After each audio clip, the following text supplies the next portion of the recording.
Good morning, everyone. My name is Ryan Garzi, and I'm the Teacher Development Manager for Macmillan Education International Curriculum. Thank you so much for joining our session today, focusing specifically for the Caribbean region with our science author and expert, Debbie Roberts, who is going to be focusing on transitioning back to school, specifically for the Caribbean region. If you have any questions, feel free to write them in the chat box. Please do try to keep to the topics of the session itself or the chat box. We can all see one another's comments, but always feel free to write anything in relation to the webinar itself. In terms of the PowerPoint presentation and the webinar recording, these will be available to you after the session. You will receive the PowerPoint and the CPD certificate automatically once the session has finished. So thank you once again in advance, and I will pass it over to Debbie now.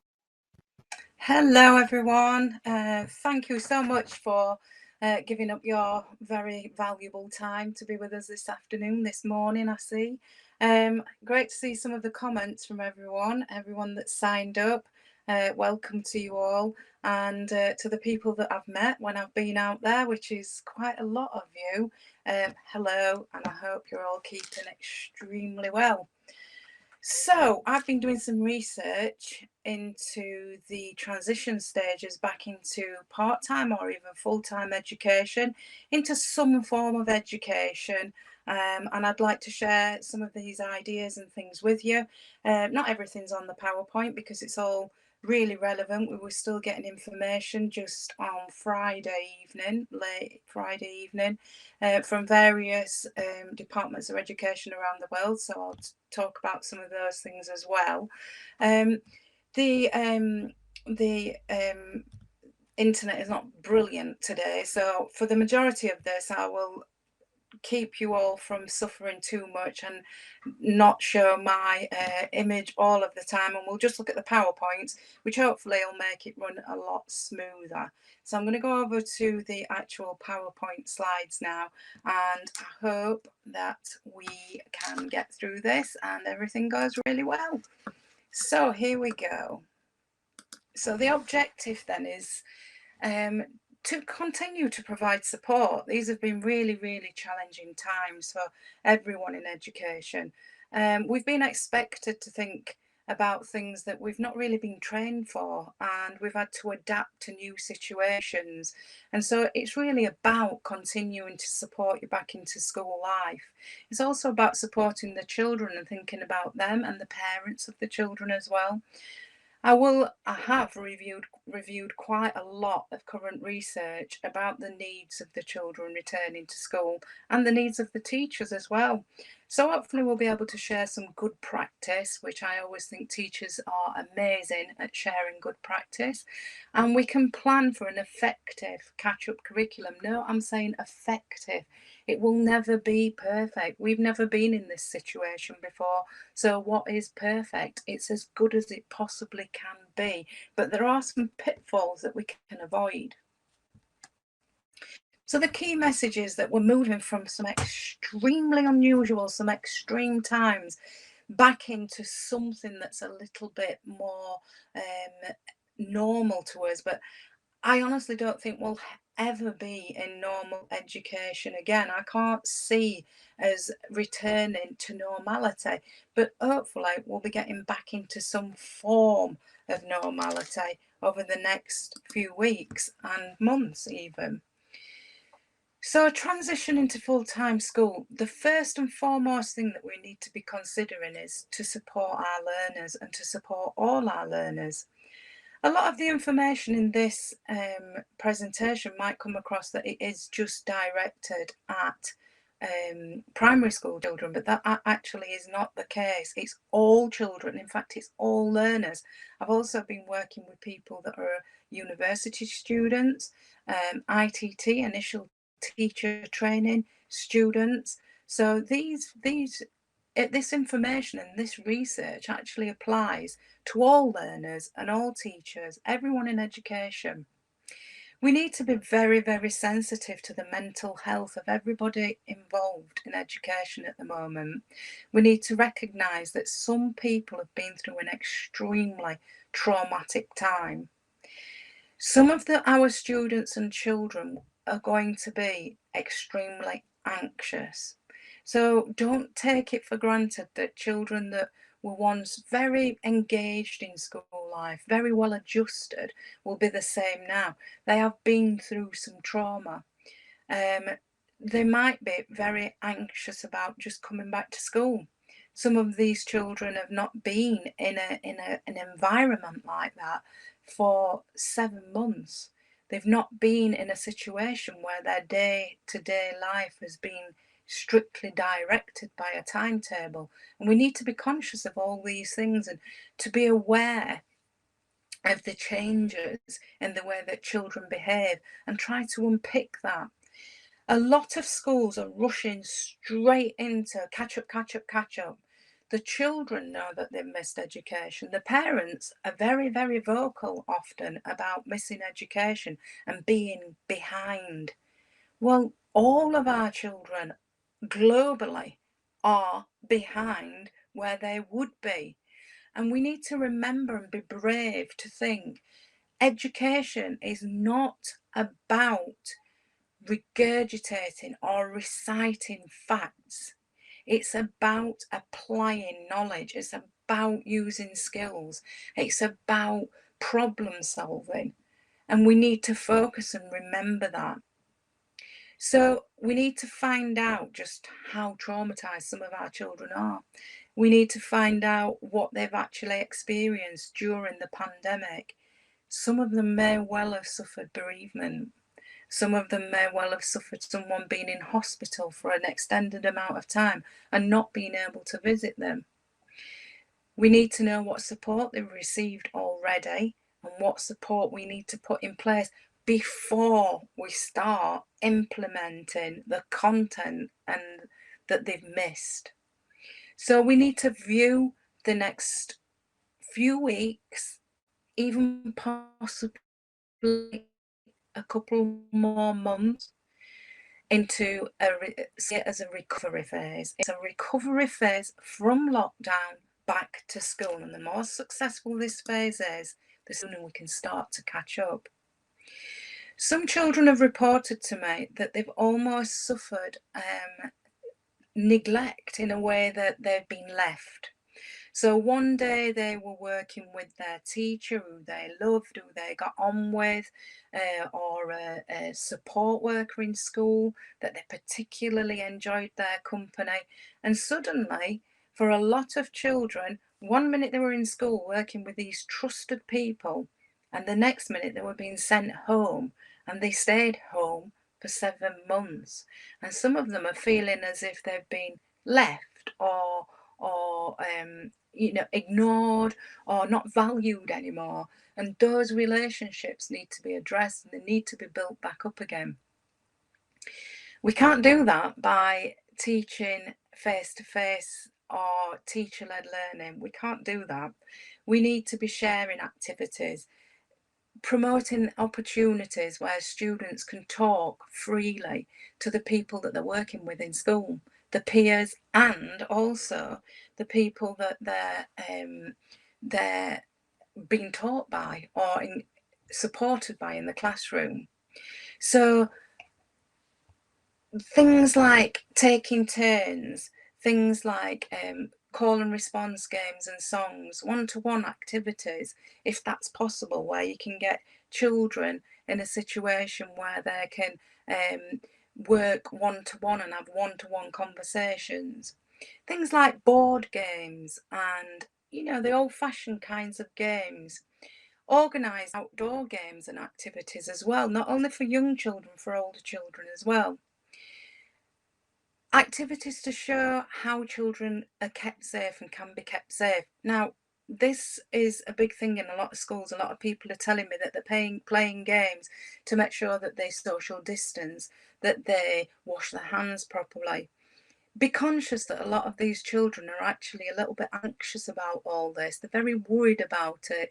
They're being told that if you wash your hands, you will get rid of germs. If you social distance, you won't get the disease.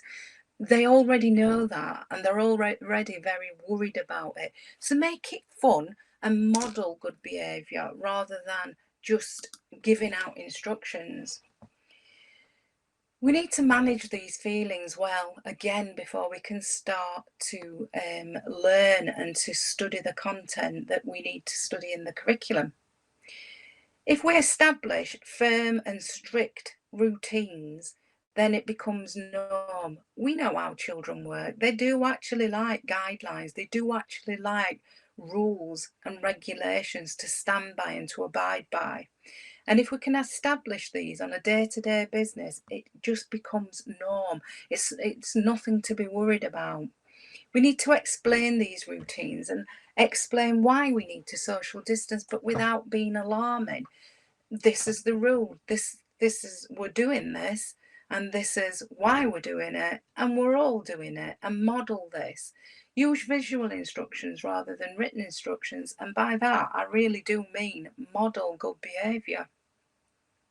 I've put circle time in there, and that's because the only way I could really explain it or demonstrate what I meant, by a group of students actually sitting and chatting and talking and discussing. This is an inquiry-based skill anyway, to discuss and to problem solve, but to plan for these situations to be in more day-to-day learning, so that students actually are encouraged to discuss and learn from each other. And during these discussions, listen out for the things that they're worried about, for the things that they're feeling anxious about, because they will block their learning, and we need to sort this out. We need lots and lots of sensory breaks where children are away from the classroom. Some of our students have been at home for 7 months, as I said earlier. They haven't been in a classroom. They haven't socialised very much at all. They've been probably not sat at a table formally for 7 months. Some may eat at a table, but not all do.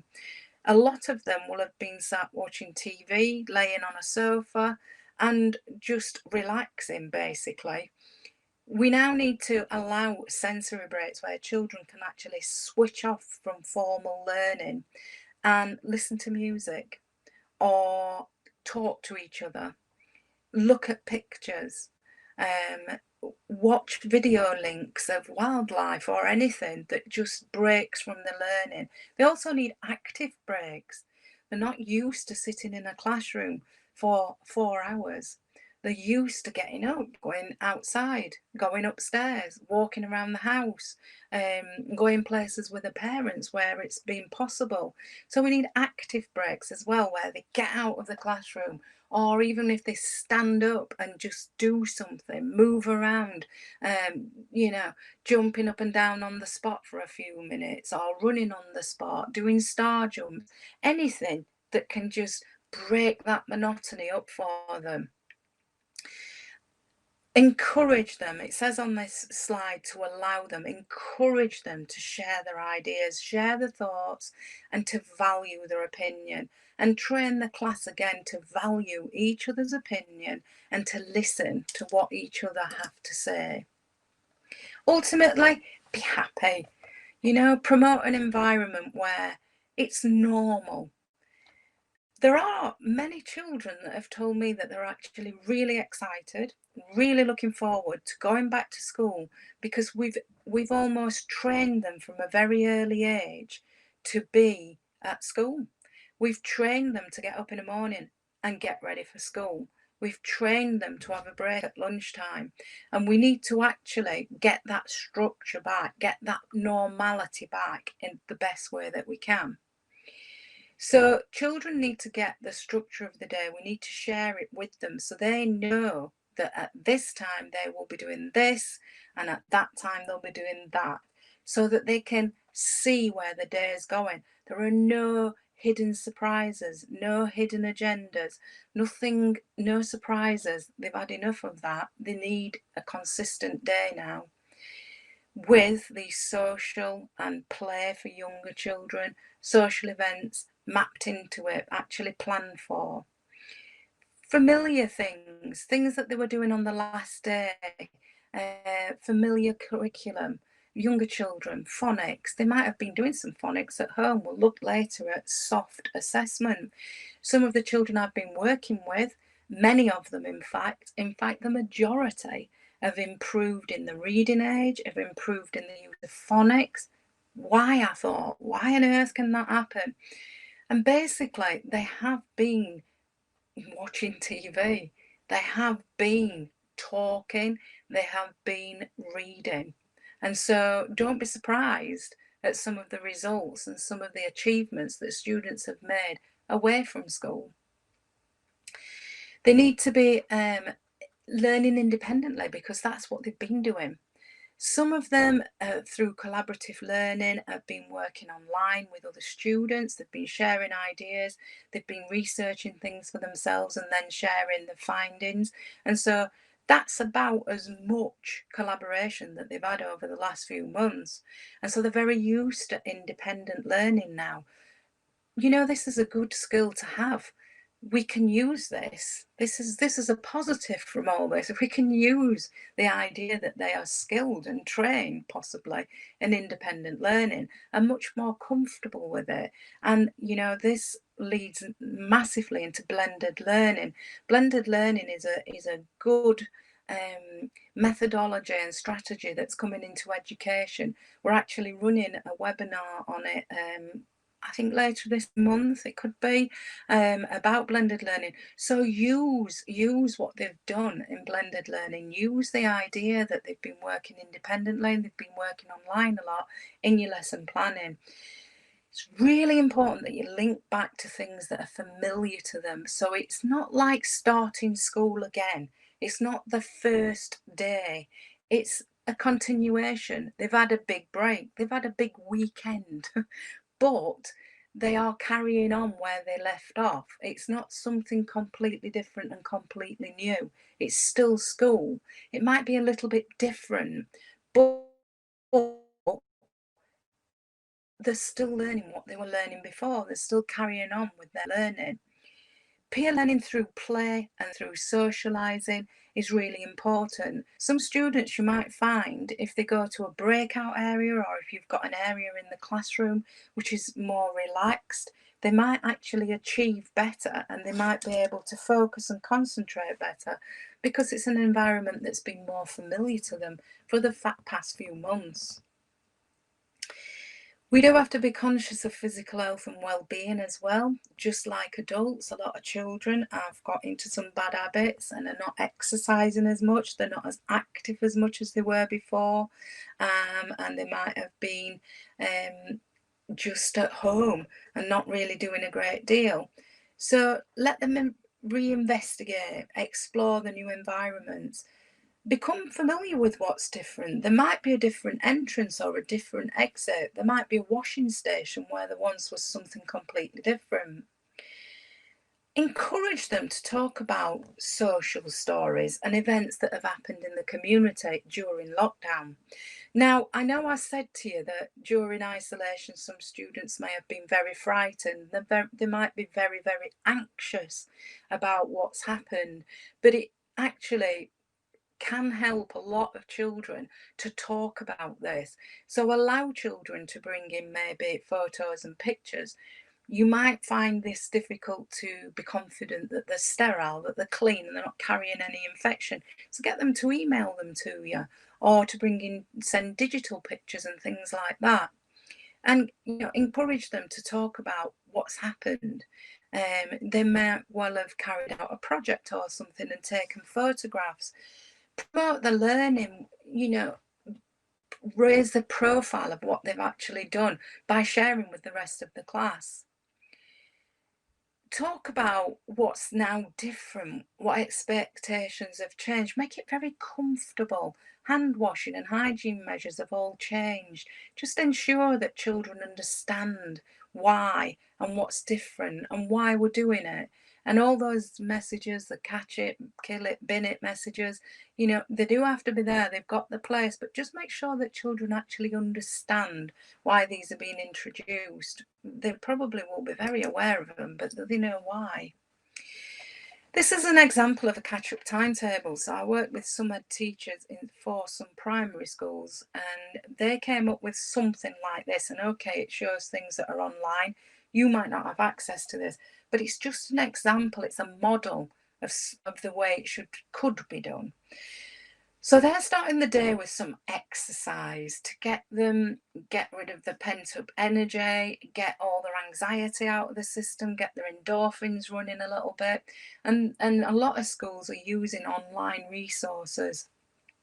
Joe Wicks is very popular in the UK and globally, and Jumpstart Johnny. But you might have something completely different that's more appropriate for your children. And don't be worried about using that. Get them active, get them engaged. And look at the faces of children when they're being active and they're doing these exercises and things. They start smiling, they relax. So start the day like that. Then have a breather. They've got a lot to catch up. And so my concern is that schools and teachers will forget the breather. They'll forget the break. They'll forget that switch off time. Then on this timetable, they're going to move straight into maths after they've had a bit of a relax and a bit of a calm down, but no more than 40 minutes. And use online resources, use things that are available. Don't spend too much time planning the catch-up of the actual content of the curriculum. Use the time to actually think about how you can get them back into school, and use resources that are available for the moment. And then I've put circle time. Again, I talked about that a little bit earlier, but it could just be a debrief of the day so far. So what have we talked about so far? What do you think about it up to now? What did you enjoy the most? What was a little bit of a stress or a worry to you? What do we need to go over again? And then just have a break from it. Now, with social distancing, break time is not as easy as it used to be. And I'm sure you've put things in place where groups of children can have a break, can go outside, can leave the classroom. The important fact here is they break from the routine, they break from what they're doing now. They go and do something different. And then on this timetable, we're moving into English or literacy. And that again, no more than 40 minutes. Don't be tempted into going to extended learning periods because it will not work. Most people can't concentrate for more than about 10 minutes. After lockdown, I bet it's even less than that. I know it's less than that. Think about if you've not been at work for 9 months or 7 months or 6 months, however long it is, you would find it difficult to concentrate. And so concentrating for 40 minutes it's just an expectation that you cannot achieve. They will not be able to focus for 40 minutes and get something substantial from it. And then in this timetable, it's lunchtime, lunch break. And again, this is a challenge during isolation and social distancing, but I'm sure you've got things in place for that. The idea again is that it is a point in the day where that's lunch, that's the part of the day, that's how it's laid out, and that's how it's been planned. And then some mindfulness activities, discussions, talking again, sharing things. It could be writing a diary or writing some kind of a journal where children are encouraged to reflect and to think about themselves and to think about something personal to them, and to use that time effectively to think about their well-being. There are lots of activities on Google Classroom if that's available to you, and other resources. Use the resources. I can't promote that too much. And then at the end again, some free time, story time for younger children, relaxing, they recognise that as the end of the day. So whatever you used to do at the end of the day, do that now. Some secondary older children might want to look at the news. Now, I'm a little bit sceptical about that because I don't want children to be too worried and too anxious. But then actually, there is quite a lot now. Things are getting better. It's good to see that people are travelling again. It might actually give them some confidence and reduce their anxiety. Share a newspaper or even a book. Read a book as a group and have it like a reading group, as you would for an adult. Discuss it. There are 5 levers from my research into successful transition back into full-time school. The most important, and I do put this at number 1, is relationships. We can't expect our children to return to school joyfully. We just can't. It's not going to happen for every single student. So many relationships that were thriving might need a little bit of effort. They might need some support. And we need to plan for this, and we need to plan time for this to rebuild relationships. Lever number 2 is the community. They've lived in the community for some months now. It's been when children are in school, normally they probably are in school more over a week than they are anywhere else. And that has switched now. It's switched back into the community. The majority of the time, the longest period of time spent will have been in the community. So bring the community into the classroom during this transition time. You need a very transparent curriculum. It needs to be very, very clear to the students. They are very conscious that they've lost time, that they've lost learning. They're very conscious of that. It's on the news, the parents are talking about it. So be very transparent about the curriculum. We know that you are behind. We know that you are not where students last year in your year or grade were. We know that. But it's our job to make sure that you get all the information and all the content that you need. It's not the concern of the student, that's our concern. And then lever number 4 is metacognition. In different environments, students will be learning in different ways. So they've been learning skills, they've been using skills, vital skills. And we need, again, to make sure that we reskill our students and we prepare them for the learning ahead of them. But it's all in a calm and controlled manner. We're the educators, it's our problem, not the children. And we need to take that responsibility very visually away from the students. And the final thing is space, to rediscover themselves, rediscover and find their voice. Be confident again to stand up and share an answer, to share an idea, and be confident that they know their expectations and they know what the peers are doing and what they should be doing. So they're the 5 levers, and I think they're really important when planning this.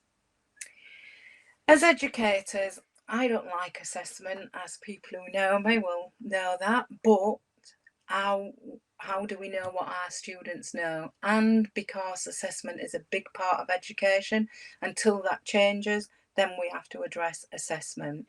But I'm calling this soft assessment. I'm saying we want to find out as comfortably and easily as possible where the students are now. Has any progress been made and where it's been made, how it's been made, talk to them. And the only way we can really find this out is through soft assessment. So for younger children, we can look at phonics. And for all children, we can look at reading ages. Reading ages give us a big indication of where the students are and if they've made any progress or if in fact they've regressed. Review the last lessons taught. Look back at your assessments. It might be marking a book. It could have been something that you've recorded on a test paper or some work that they've produced. Look back at that and remind yourself exactly where they were that day, that week, when you saw them last, and review them from there. What progress has been made since then? We can do this in lots of different ways. So we're pre-learning assessment to inform planning. As a teacher, you have got a difficult task in deciding what the children need to know and how on earth are you going to teach that in the reduced time that you've now got. The point is, you cannot afford to waste time. You are going to have to be the best teacher in differentiation that you possibly can be in order for your students to make progress. We can only afford to allocate time to teach what they actually really do need to know. Avoid formal testing.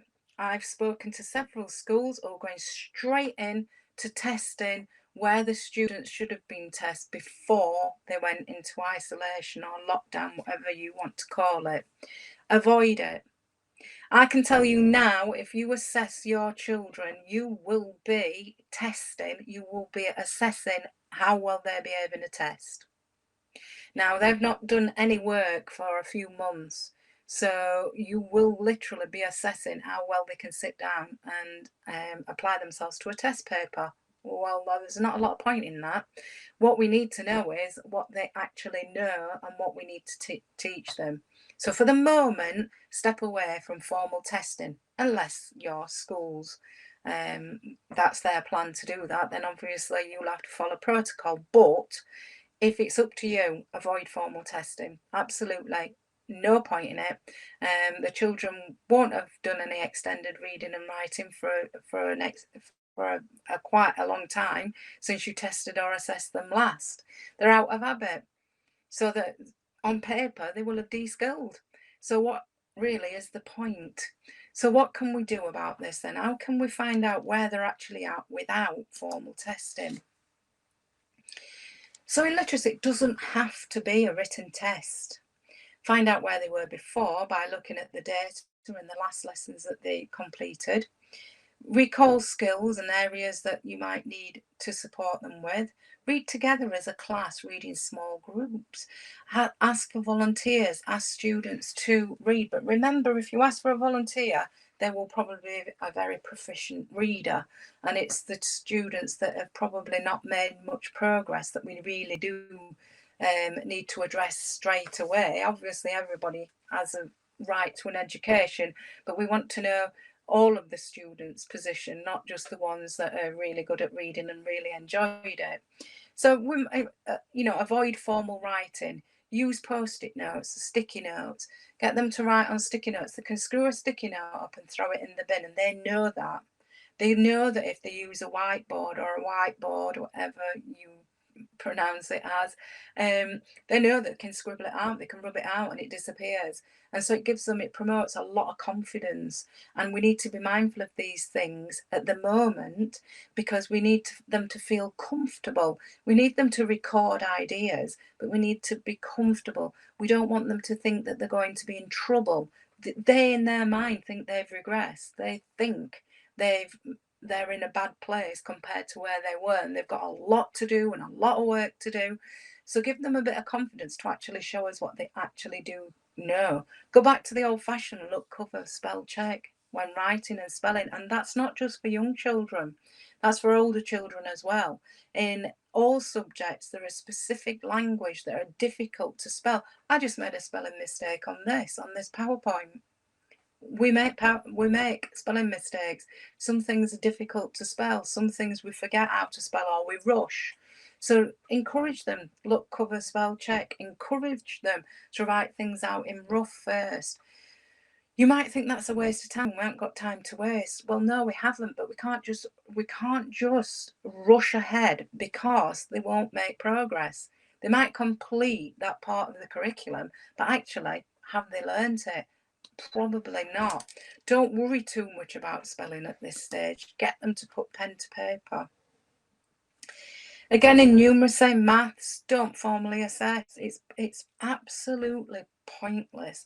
Play games, play shop with younger children. Older children, What would you like to buy? Ooh, I'd like to buy this pair of trainers, or I'd really like this smartphone. How much does it cost? How much do you earn? How much could you earn? How long will it take you to save up for that then? Is there a cheaper model? Weigh up the pros and cons. Why wouldn't you want that cheaper model? Does it do the same, or is it just less value? All these kinds of questions that you can ask that encourage numeracy, promote mathematical skills. Ask them to tell you things as a percentage or a fraction. How much of your sandwich did you eat? How much of that apple did you throw away? Ask for answers in days, months, challenge to hours, seconds, depending on the children that you're working with. Listen to what they're saying and record it so that you can address it in future planning. In science, have a science table. Have a stimulus table. Be mindful you can't bring things into school. We don't want that. But just some salt from the lab or the kitchen. Show them a picture. Put an electrical circuit on a desk. Put a robot somewhere and ask them, what does this mean to you? How have you made it? What can you do with it? Use project-based lessons a lot. Now, again, this is part of blended learning. Project-based learning is actually one of the types of blended learning. And it's great because they can work at their own pace. If you give them an outcome or an objective, they can use different resources and work at their own pace. But the amount of input that you put into that, do they need daily supervision? Do they need deadlines? Can they be just left to actually address the objectives themselves and just deliver the outcome? This is a great way to encourage science, and it also is a massive focus on skills. We're allowing them to explore, investigate, to manage their own time, to be problem solvers, to collaborate. Might be electronically, it could be face to face in the classroom, but again, it's actually promoting and focusing on inquiry-based skills. And remember, inquiry-based skills are not just for science, they are for all learners. Okay.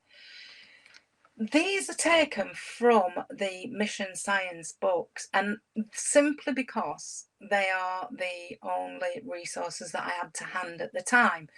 But the idea is that I'm showing you this book, but you might have other resources. The idea is, what I'm saying is, don't go away and write assessments specifically for this. Use what you've got. So if you've got some questions in the back of a book or in some resources that you're using, use them. Use them. Find out what you need to teach.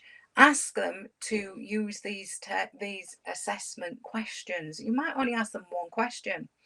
You might ask them to work on it as in a group, to collaborate, to discuss the answer to the question. It's all informative, and it will all give you information about what the student actually knows. And that will inform your planning. So it could be a form assessment. They could actually, you might think they're ready to sit down and answer questions formally. I doubt it at this stage, but they might answer one question. That's good practice. Or again, collaborate and share ideas. Could be working in small groups with a member of staff, with an adult, or a small group of students, and then use the same assessment, whether it be one question or whether it be an assessment like this. So you're assessing, and then you're doing a little bit of teaching on it. So you're assessing it. What do I need to teach? What do they all understand? What don't they understand? Is there a key question there? Is there some content that they've all missed? In that case, teach that bit, reteach that part, and then use the assessment again. So if you give them 3 questions and they all get question 2 wrong, you know this. I'm just reinforcing it really, but if they all get question 1 wrong, reteach the content of question 1, and then just assess question 1. Have they actually learned that? Right, snap, moving on.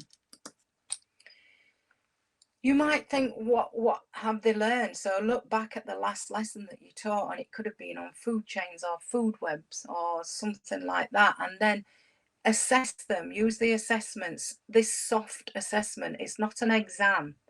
You could read the questions out and ask people to put their hands up or write on a post-it note, a sticky note. It's not an exam. It's not a formal exam where they sit down. You could get a group of children to work on the question that you're directing at and then ask them to feed back. It's all soft assessment. It's all about finding out what they actually know and what you need to reteach. I can't enforce this enough. We cannot teach everything. We do not have the luxury of teaching content that students are confident with. We have to teach just the bits that they need to know. We can't afford to reteach different things. You know, as a teacher, how many times you've taught something and thought, they're really good at this, but you just go through the process, and we've all done it, but we can't do that now. We have to only teach what they need to know. Do you need to reassess? Well, you know, how do you know if they've actually learned what you've just taught?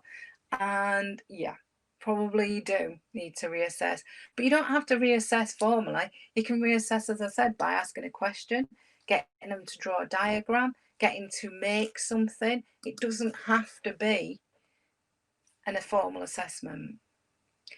So projects are a great way to develop the skills that, if these students are very skilled in some of these techniques, it will make their learning much more effective.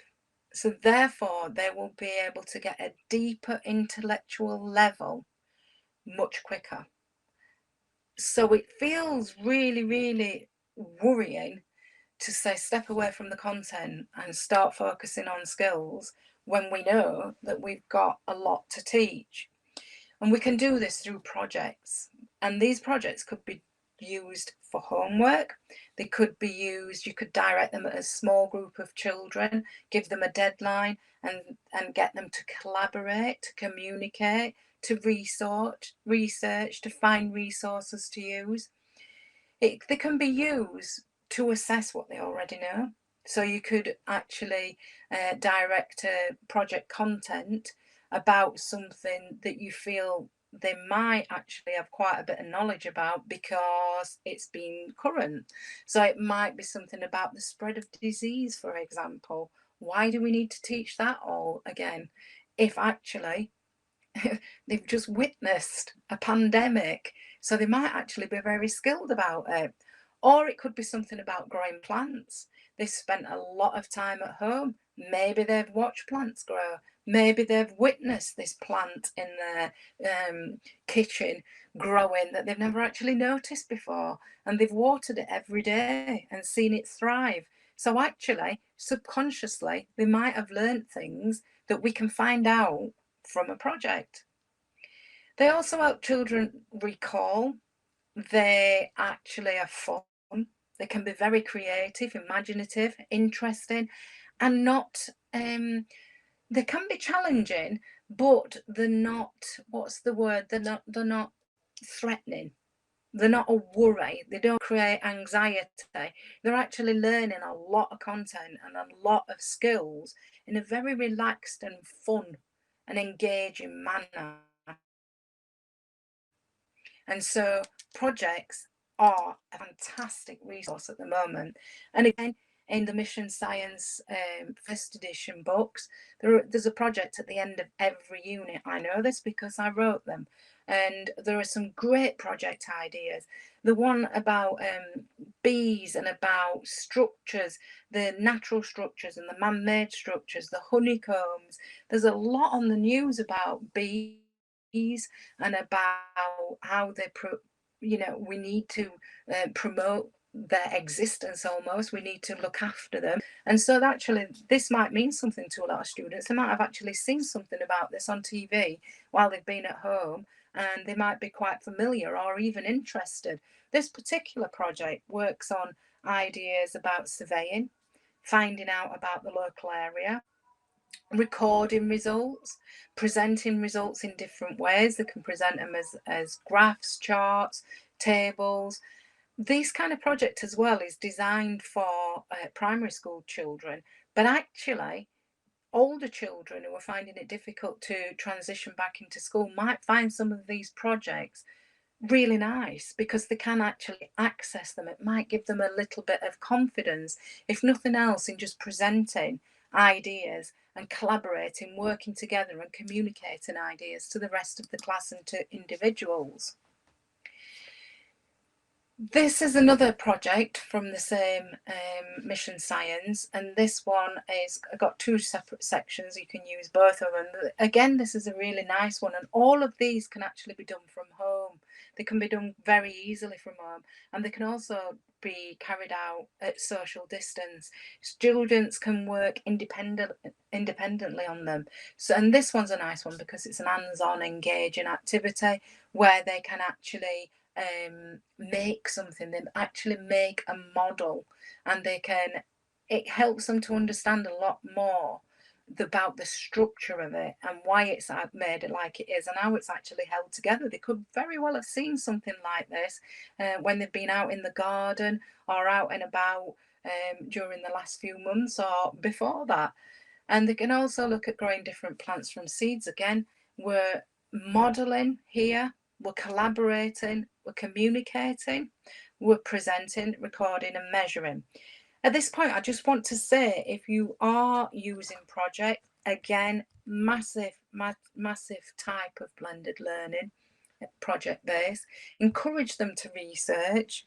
But the most important thing about project based learning is that you allow time and you plan time for the students to actually share the projects. They share their work. It makes it meaningful. Otherwise, what's the point?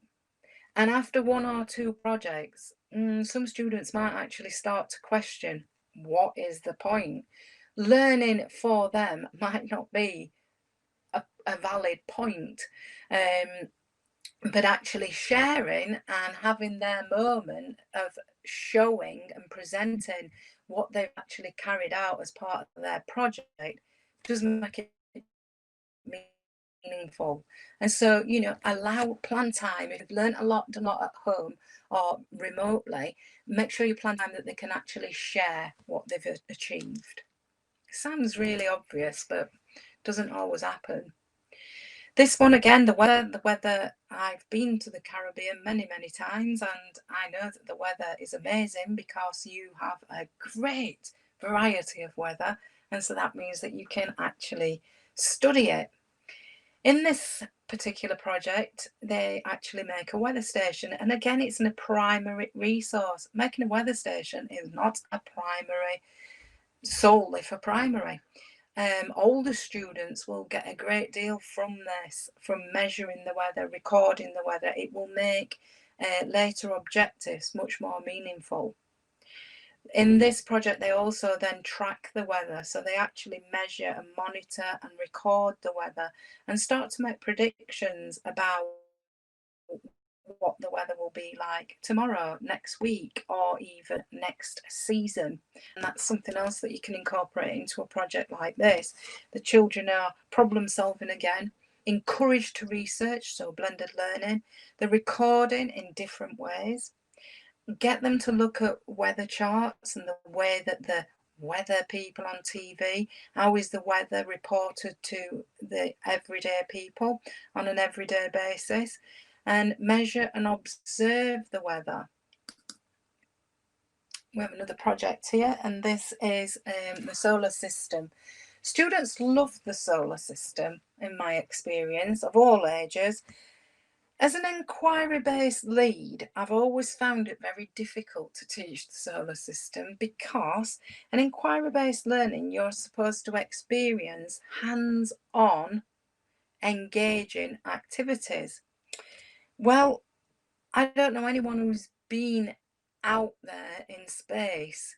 And so, really, Earth is my only personal experience of the solar system. And so, it is a tricky one in inquiry-based learning.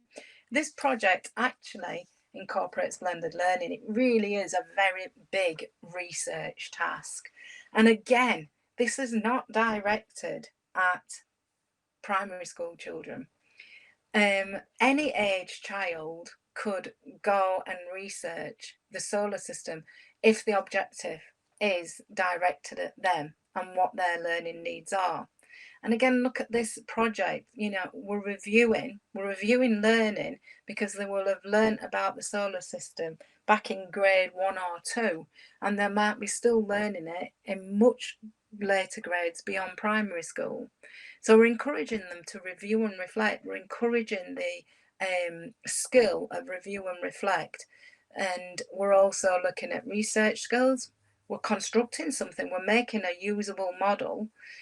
It might go wrong a few times. It might be very, very difficult to make the measurements. And so we're also encouraging resilience. And then, again, allowing time to display what they've actually made. This one's about the skeleton. Again, very strong on ICT. We're looking at books, CD-ROMs, the internet, magazines.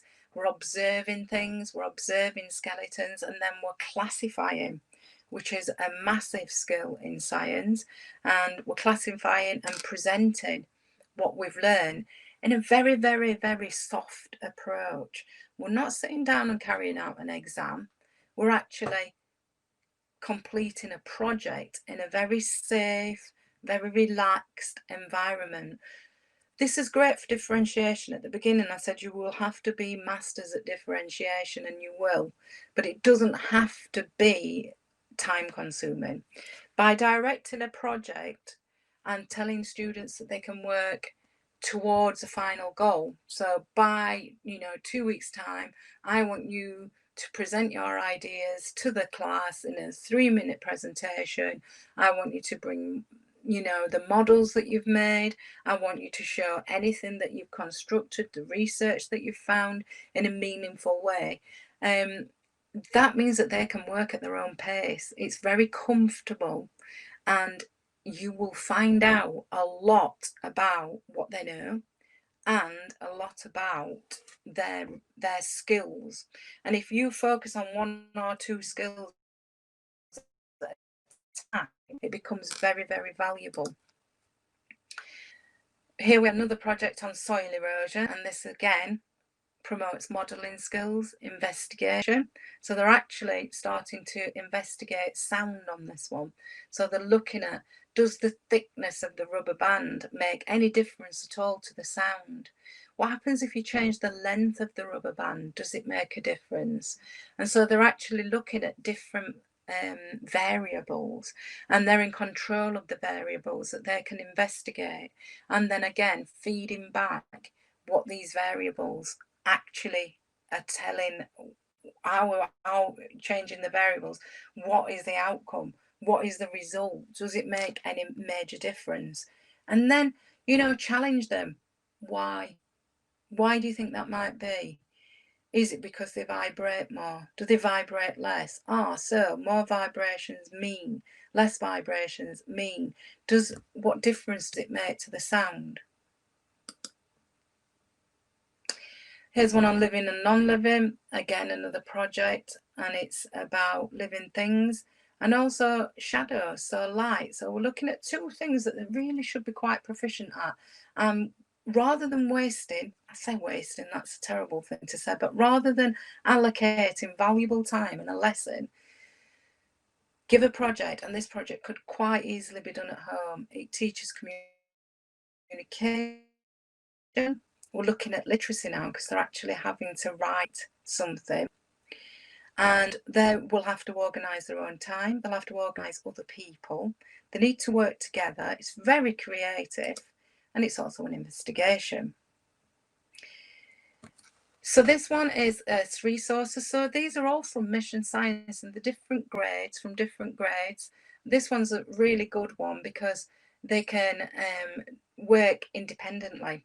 So they could work in groups of children that are allocated to work together in bubbles or small groups, or they can actually work independently. They can work remotely, so they could actually work from home and then share ideas electronically or through the teacher. If you set up some kind of a system where you've got some an email system or a Facebook profile set up for the school that's safe, where parents can share work that's been done at home.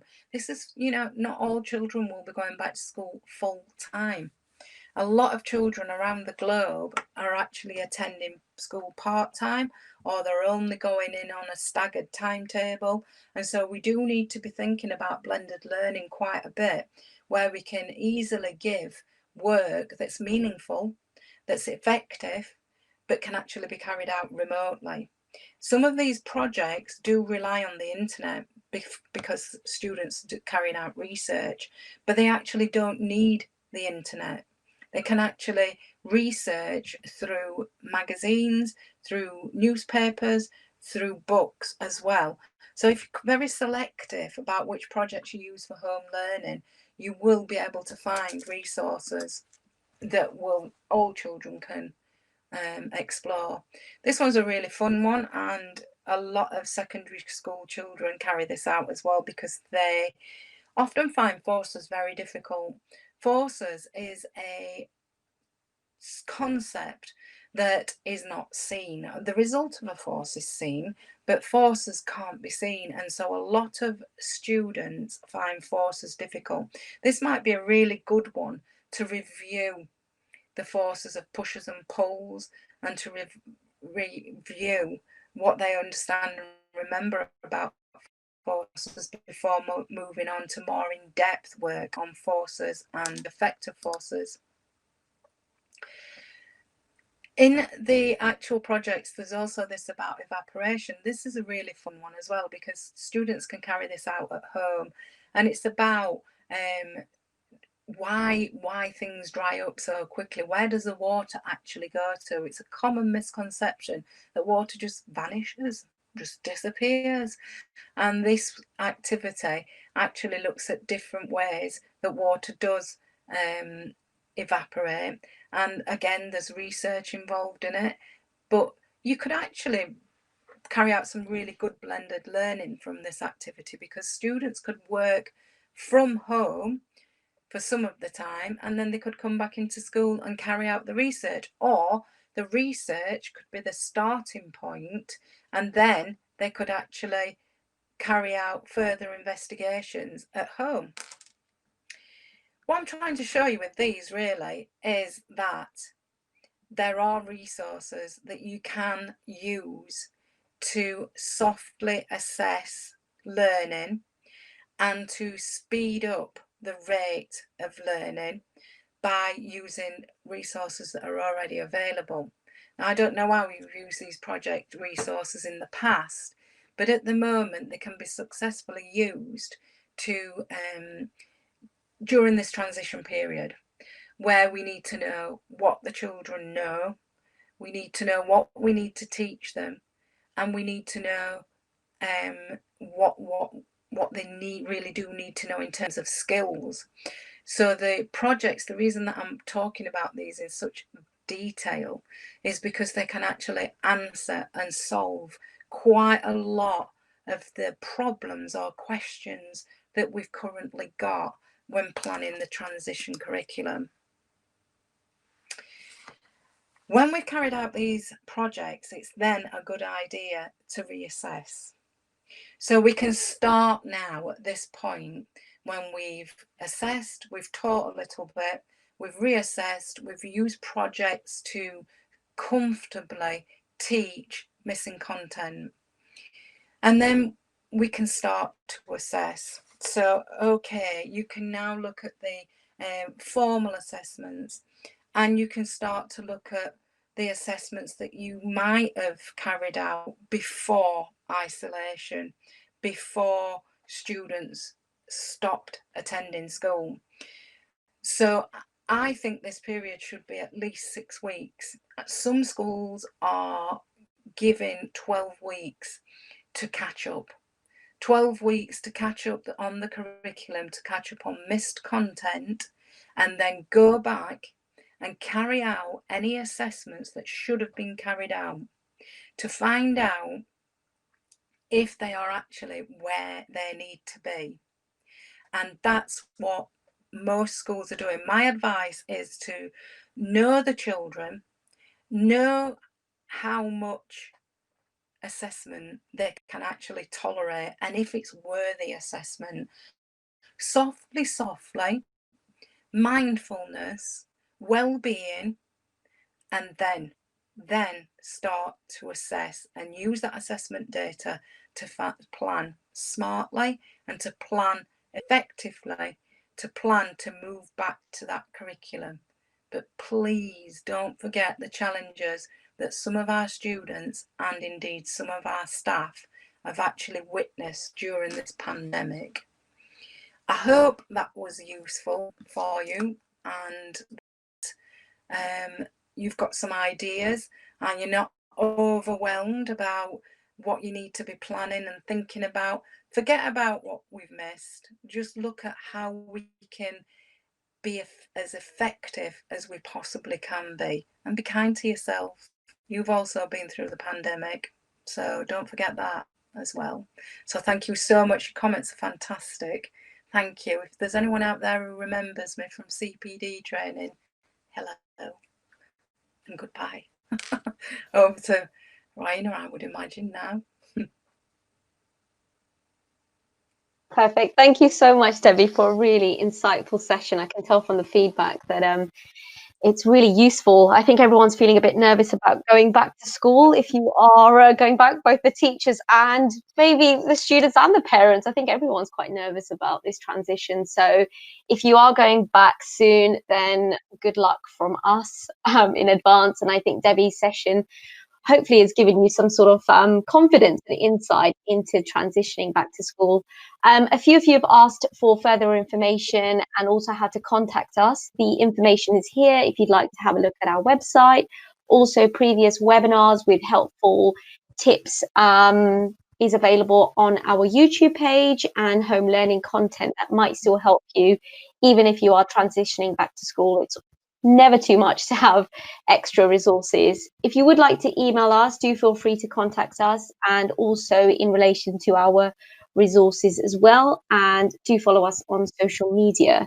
So just to say once again, thank you so much to Debbie, always great working with Debbie, and also to the attendees for joining the session. CPD certificate and the PowerPoint presentation will automatically be available as soon as the webinar finishes. Please do check your spam and junk folders just in case it ends up there. And also the webinar recording will be available on our YouTube page later this week. Take care, everyone, and stay safe. And we look forward to seeing you in a session soon. Bye. Bye.